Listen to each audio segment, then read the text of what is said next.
Bonjour à tous, ici Manon Fabre.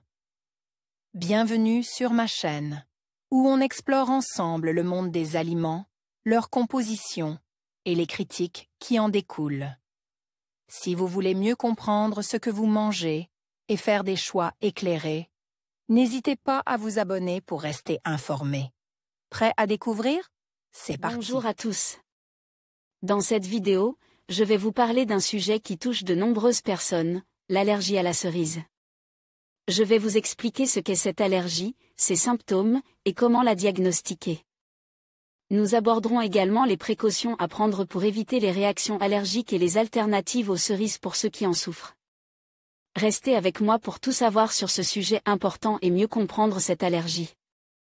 C'est parti. L'allergie aux cerises, plusieurs protéines mises en cause.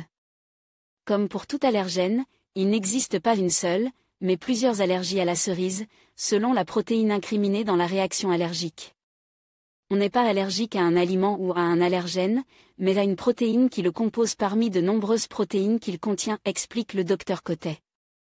Dans le cas de la cerise, il existe donc plusieurs allergies possibles, qui provoquent des symptômes différents en fonction des spécificités et de la plus ou moins bonne résistance de la protéine incriminée. L'allergie à la PR10, qui est une protéine instable et thermolabile, donc sensible à la température, est localisée dans le pourtour du fruit au niveau de sa peau, l'allergie au LTP ou aux protéines de stockage, deux familles de protéines très allergisantes et très résistantes, à la fois à la chaleur et à la digestion, qui se trouvent cette fois plutôt dans la chair du fruit. L'allergie la plus fréquentée est sans conteste l'allergie au PR10, qui est une protéine que l'on retrouve dans de nombreux autres aliments. SOA, syndrome d'allergie orale, et allergie croisée. La protéine PR10, responsable de la majorité des allergies à la cerise, est également présente dans d'autres aliments, comme les fruits rosacés, les pommes, les pêches, les poires, les nectarines, certains légumes, céleri, carottes, pommes de terre, mais aussi dans certains oléagineux tels que les noisettes, les amandes, les noix ou les légumineuses comme l'arachide, soja. À voir aussi article cerise, valeur nutritionnelle, bienfaits, recette article fabrication du café, du la cerise du caféier. Au café moulu vers la fin des années 80, des allergologues se sont rendus compte que l'allergie aux aliments contenant cette PR10 était très souvent corrélée à une allergie au pollen de grands arbres, bétulacées, aulnes, noisetiers, bouleaux, ils ont décrit et nomment ce syndrome d'allergie orale, SOA, aussi connu sous le nom de syndrome pollen-aliment, SPA. C'est ce que l'on appelle une réaction allergique croisée. D'après les différentes études qui ont été faites sur le sujet, entre 50 et 90% des patients allergiques au pollen de bouleau réagiraient également aux fruits rosacés, indique le Dr Cotet. Symptômes, comment savoir si l'on est allergique à la cerise? Le diagnostic de la réaction allergique à un aliment dépend de la nature de la protéine allergisante incriminée. Dans le cas de ce fruit, une allergie à la PR10 ou au LTP vont provoquer des réactions très différentes l'une de l'autre. Bénin en cas d'allergie à la PR10, l'allergie à la PR10 contenue dans la cerise, dans le cadre d'un SOA, va provoquer une réaction relativement bénigne, avec des démangeaisons de la sphère buccale, parfois accompagnée d'un léger œdème des lèvres, décrit l'allergologue. Cette réaction locale va s'estomper en quelques minutes, le temps nécessaire pour que la chaleur corporelle et le début de la digestion dégradent la protéine. Ces symptômes ne se manifestent que lorsque l'aliment est cru, puisque la PR10 est thermolabile, donc inactivée à la cuisson. Ces personnes allergiques vont donc pouvoir manger sans problème un clafoutis, une comte ou une confiture, précise le spécialiste. Par ailleurs, une grande partie des personnes allergiques à la PR10 contenue dans la cerise vont également souffrir des rhinites allergiques lorsqu'ils sont au contact de pollen de grands arbres. Sévère en cas d'allergie au LTP ou aux protéines de stockage. Les allergies au LTP ou aux protéines de stockage, quant à elles, sont bien plus sérieuses.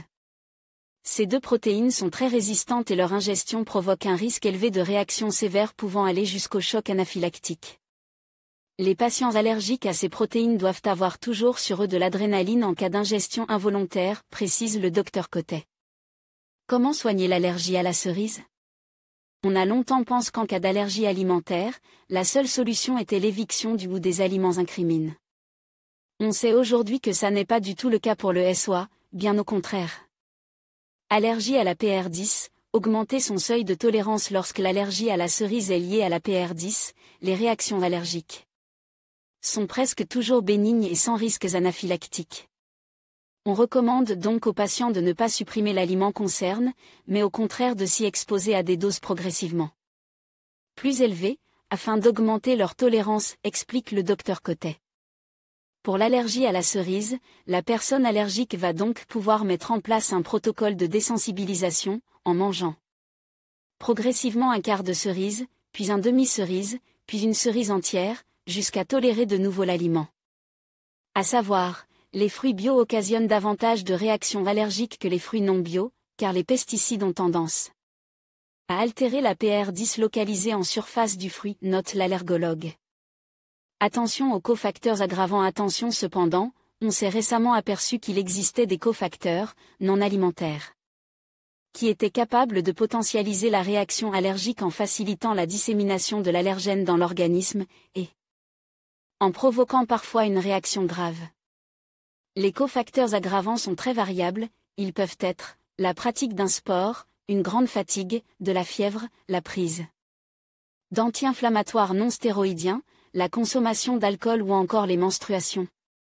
Il faut donc relativiser le protocole de réintroduction de l'aliment, qui ne doit être fait qu'en cas d'absence de ces cofacteurs aggravants. On peut donc manger un peu de cerises mais pas si l'on consomme de l'alcool, pratique du sport, si présence de fièvre ou prise d'anti-inflammatoires etc. Précise le vice-président de la Société française d'allergologie.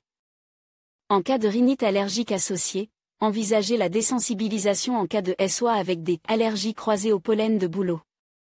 On constate souvent que la mise en place d'une désensibilisation au pollen améliorait les symptômes de l'allergie alimentaire.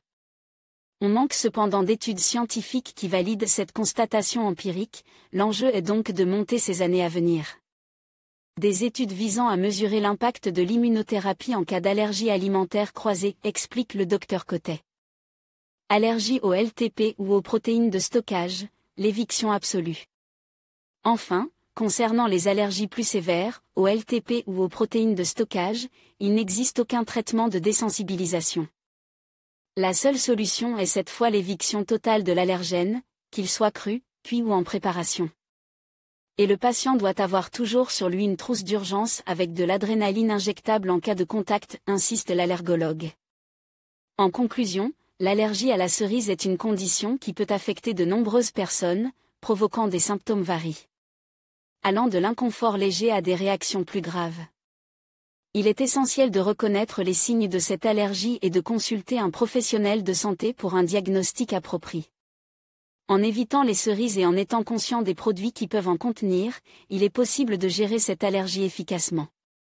Restez informe et prenez soin de votre santé. Merci d'avoir regardé cette vidéo, et n'hésitez pas à partager vos expériences ou questions dans les commentaires.